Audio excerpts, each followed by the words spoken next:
थाहा हुन्छ ओभरटेकर देखेन त्यहाँ मैले पेलेको नानीको छोरा ओइ साथीहरू जो चोर उसैको ठुलो चोर भनेको आखिर यही रहेछ। यो भिडियो अहिले सामाजिक सञ्जालमा निकै भाइरल भइरहेको छ। यो भिडियोमा भएको के रहेछ भनेदेखि ती बाइकवालाहरूले आफ्नो साइडमा बाइक लिएर जाँदाखेरि उता कारवालाले राइट साइडमा गाडी ल्याएर धेरै ओभरटेक गरेछ।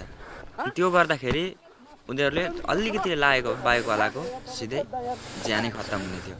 त्यो गर्दाखेरि उनीहरू पर लगेर कारवालाले गाडी रोकेपछि बाइकवालाले जाउन त भनेर जाँदाखेरि गएर दाइ किन त्यसो ओभरटेक गरेको, किन त्यसरी गरेको, झन्नै खत्तम भएको भन्दाखेरि किन त्यहाँदेखि नै ओभरटेक गरेको भनेर उल्टै उसैले हातपात गरेको छ, उल्टै उसैले कुटेको छ। अनि यस्तो के हो, यस्तो भएको यति हो। हेर्नुहोस् न यो कस्तो कुटेको छ, हेर्नुहोस् त उल्टै हातपात गरेको छ। ल हेर्नुहोस् त यस्तो तरिकाले हान्ने, यस्तो तरिकाले उल्टै उसैले हानेको छ।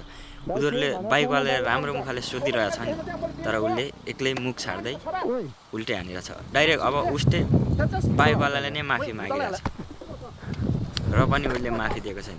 गल्ती उही गर्ने फेरि उही कुटपिट गरिरहेछ। उता ज्यादा दादागिरी भएन र।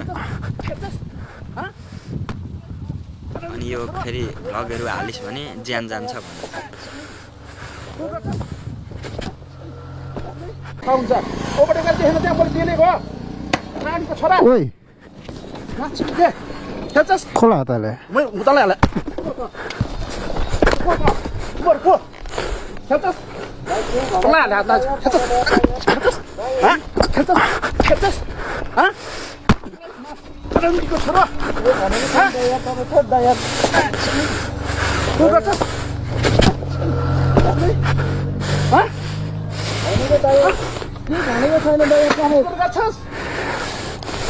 तैँले के गर्छ भने हेपेको होइन तपाईँले त्यसरी पेलेर आउनु भएको छ अनि मैले पनि पेलेर आउँदा अहिले झ्याप्प दिन्छ सालाले थाहा हुन्छ ओभरटेकर देखेन त्यहाँ मैले पेलेको नानीको छोरा के खेल्छस् मै उतालाई हाले